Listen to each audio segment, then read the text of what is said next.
Shalom Bapak Ibu Saudara yang terkasih, kembali hadir bersama Bapak Ibu Saudara dalam Sapaan Iman di awal pekan. Bapak Ibu Saudara, saat ini kita diberi kesempatan oleh Tuhan untuk bersama-sama mendengarkan dan merefleksikan firman Tuhan. Namun sebelumnya, mari kita menyatukan hati kita di dalam doa. Mari kita berdoa. Kami mengucap syukur Tuhan untuk berkat yang berlimpah yang sudah Tuhan berikan kepada kami. Saat ini Tuhan, kami bersiap untuk bisa dan boleh mendengarkan dan menerima firman Tuhan. Kiranya boleh Tuhan, firman yang akan kami terima ini, kami jadikan dasar dalam kami melangkah di dalam kehidupan kami. Inilah kami anak-anak-Mu Tuhan yang telah siap untuk menerima firman-Mu. Terpujilah Engkau sepanjang masa. Amin. Bapak Ibu Saudara yang terkasih, firman Tuhan pada kita untuk pekan ini diberi tema jangan keraskan hati. Apa maksudnya? Mari kita dalami lebih lanjut dengan mendasari dengan firman Tuhan dari Ibrani pasal 3 ayat 8. Ibrani pasal 3 ayat 8. Janganlah keraskan hatimu seperti dalam kegeraman pada waktu pencobaan di padang gurun. Saya ulangi, Ibrani 3 ayat 8. Janganlah keraskan hatimu seperti dalam kegeraman pada waktu pencobaan di padang gurun. Bapak Ibu Saudara yang terkasih, ketika kita dalam keseharian kita seringkali kita bertemu dengan orang-orang yang kita anggap keras hatinya. Terkadang kita bertemu dengan orang-orang yang keras hati dalam situasi yang tidak baik menurut kita. Dan ketika kita bertemu dengan orang yang keras hatinya, biasanya kita akan cenderung untuk menjauhi orang tersebut. Tapi, apakah benar hidup kita selalu berhadapan dengan orang yang keras hatinya? Atau jangan-jangan kita yang keras hati? Dari dua pilihan ini, manakah yang dominan, yang sering terjadi di dalam hidup kita? Berhadapan dengan orang yang keras hatinya atau mengeraskan hati kita? Ya, sepertinya lebih sering kita yang mengeraskan hati. Bapak Ibu Saudara, mengeraskan hati ternyata lebih memiliki banyak dampak yang tidak baik. Ketika kita mengeraskan hati, pertama kita membuat situasi tidak nyaman. Kedua, kita lebih mengandalkan diri kita sendiri, yang pada akhirnya membuat kita tidak mampu percaya kepada orang lain, merendahkan orang lain. Dan yang ketiga, ketika kita mengeraskan hati, kita akan mengalami banyak kerugian di dalam diri kita sendiri. Emosi yang terus-menerus bertahan akan berdampak juga pada kesehatan tubuh, kesehatan pikiran kita. Sungguh Bapak Ibu Saudara, mengeraskan hati ternyata benar jika dikatakan tidak baik.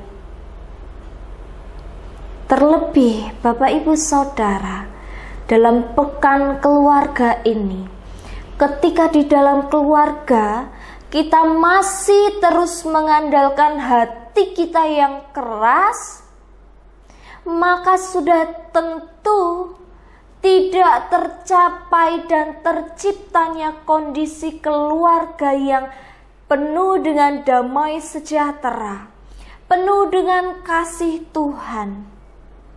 Dan lebih lagi Bapak Ibu Saudara, ketika sebagai seorang orang tua yang mengeraskan hatinya terus-menerus, ternyata membawa dampak kepada anak-anak.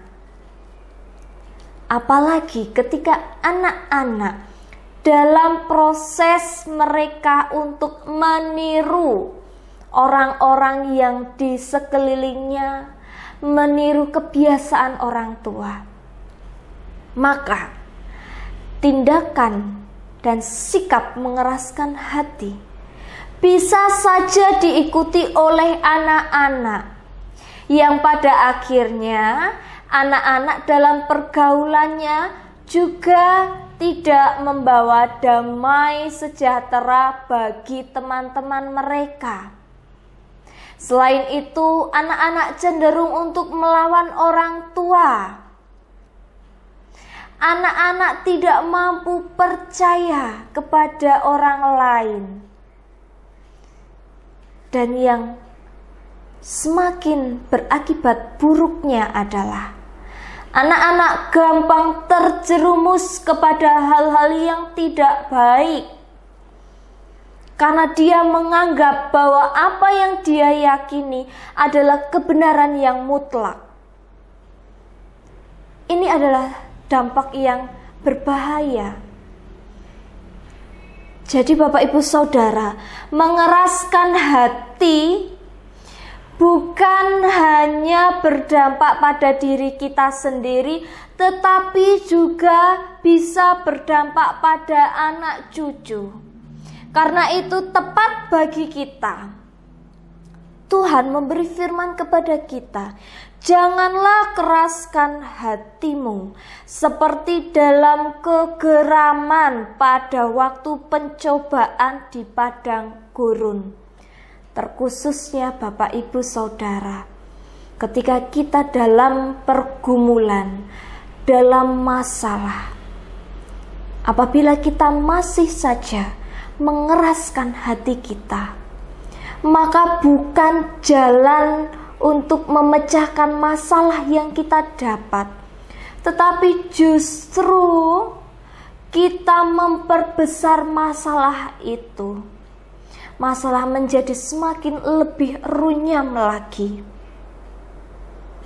Oleh karena itu Bapak Ibu Saudara, bila kita saat ini masih saja mengeraskan hati, mari kita berefleksi diri, menyadari bahwa tidak sepenuhnya kita itu benar dalam segala hal, dan tidak sepenuhnya segala sesuatu bisa kita jalani dengan kekuatan kita.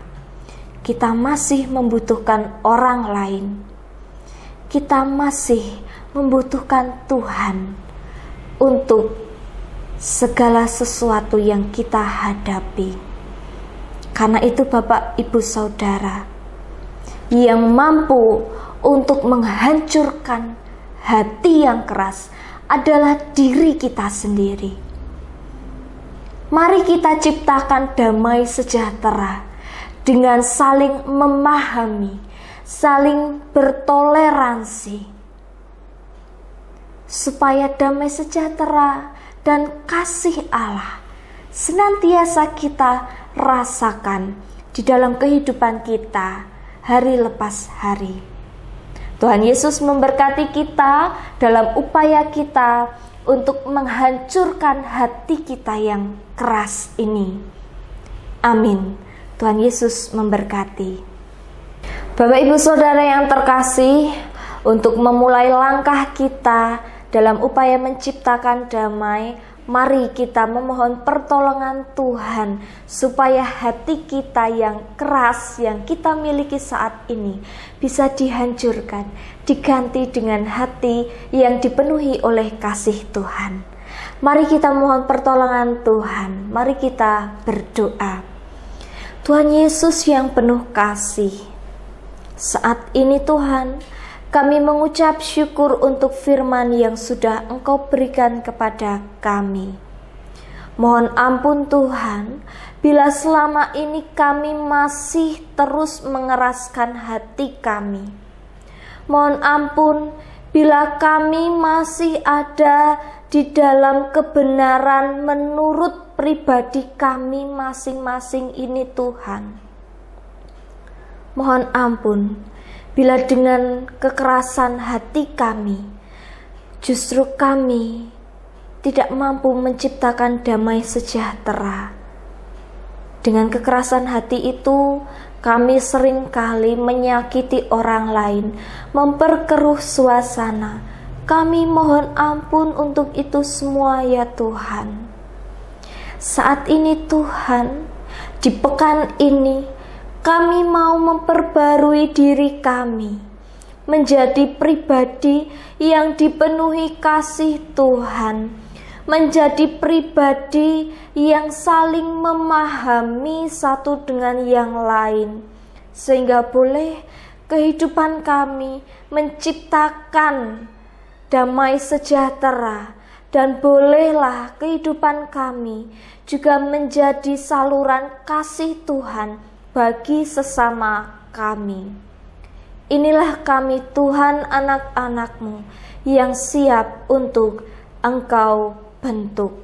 Di dalam Putra-Mu yang tunggal Tuhan Yesus Kristus, kami berdoa. Amin. Bapak Ibu Saudara yang terkasih, demikian sapaan iman di awal pekan. Kiranya firman Tuhan yang sudah kita terima boleh menjadi berkat dan dasar kita dalam melangkah di dalam kehidupan ini. Dan jangan lupa Bapak Ibu Saudara untuk membagikan renungan ini kepada lebih banyak lagi saudara-saudara kita, supaya boleh mereka juga menerima berkat seperti yang kita terima. Tuhan Yesus memberkati. Amin.